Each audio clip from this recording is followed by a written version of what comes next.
ter feito a vontade de Deus, ter deixado um legado, uma história de serviço ao Senhor, é a maior riqueza que uma pessoa pode ter e deixar marcada na sua existência.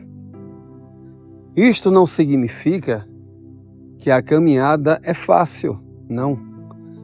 Isso não significa que a caminhada para fazer a obra de Deus ela seja sem renúncia, sem desafios. Não, isso não significa que será assim. Quando nós olhamos vários exemplos na própria palavra de Deus, nós observamos que grandes homens usados por Deus, eles tinham suas limitações, seja de ordem pessoal mesmo, de capacitação, ou até limitações na perspectiva de entender que eles tinham algo de bom que poderia ser utilizado assim em prol do reino, em prol da obra do Senhor, não é? Nós podemos ver alguns exemplos clássicos disso no capítulo 1 do livro do profeta Jeremias, né? Jeremias, ele se achava capaz para ser um sacerdote. Ele era filho de Ilquias, né? Um sacerdote. Ele vinha da linhagem sacerdotal. Certamente ele acompanhava, né? Todas as liturgias, né? Ele já entendia o significado delas e até o chamado por ser parte de uma família de sacerdotes. Mas Deus resolveu no capítulo 1 lá chamar Jeremias para ser profeta. Jeremias, ele se sentiu tão incapaz que ele chegou a mencionar que o seu sentimento é que ele era como uma criança. Em que sentido? Uma criança para exercer o ministério de profeta, porque na realidade ele foi treinado para ser sacerdote. Mas é como eu falo, né? E costumo sempre trazer para nós. Deus nos surpreende e muitas vezes Ele nos usa em algum lugar ou de alguma forma que nós nunca, nem sequer, poderíamos imaginar. Alguém treinado para ser sacerdote exercendo o ministério de profeta. E Deus olhou para Jeremias e disse, olha, não digas que tu és uma criança, né? Ou que tu pensas como uma criança. Porque onde quer que eu te mandar, tu irás, e aquilo que eu colocar em teus lábios, tu falarás. E para as pessoas que eu mandar que tu fales, tu irás certamente lá também e falarás a minha palavra.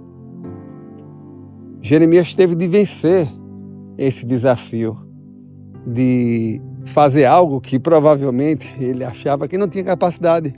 Mas Deus, em seu ministério, demonstrou que no poder de Deus, a partir de um chamado de Deus, nós somos capacitados para realizar a missão. Você lembra também do caso de Gideão. Gideão, ele estava escondido, né? É uma história muito conhecida também. Malhando o trigo no lagar, né? No lugar onde você pisava as uvas, né? E preparava lá o vinho, nas rochas, né? No escuro. Ele estava escondido lá, peneirando o seu trigo, ao invés de fazê-lo, né? Ao ar livre, onde você lança para cima e o vento leva as impurezas. Ele estava fazendo escondido. Porque os midianitas, eles estavam vindo ano após ano e roubando toda a alimentação do povo de Deus. Mas o anjo apareceu naquele local que Gideão estava, escondido, com medo. E o anjo se dirige a Gideão e o chama de homem valente, homem valoroso, não é? Deus enxerga em nós muito mais do que nós podemos compreender e observar em nós mesmos. Porque Deus nos criou, Ele sabe os nossos limites. Quando nós depositamos a nossa confiança no Senhor, a nossa jornada sempre é abençoada e desafiadora, porque a vida com fé é assim. Eu sou levado a enfrentar desafios, entendendo que pelas minhas próprias forças eu não conseguirei enfrentar ou realizar tal tarefa, mas sim com a força, com o poder, com a direção dada por Deus. Desta forma, eu queria que você pudesse, nesta semana, começar bem, entendendo que a melhor coisa que você pode fazer para a sua vida, para a sua história, deixar como um legado, como uma marca, é se esforçar para fazer a vontade de Deus. Né? Negar a si mesmo muitas vezes tomar a cruz e seguir, porque não é fácil. Mas olha, todos que assim fazem são ricamente abençoados, porque não há patrimônio maior para o homem. Não há patrimônio que se compare à presença de Deus em sua vida, fazendo você transbordar do Espírito Santo de Deus e fazendo a sua vontade.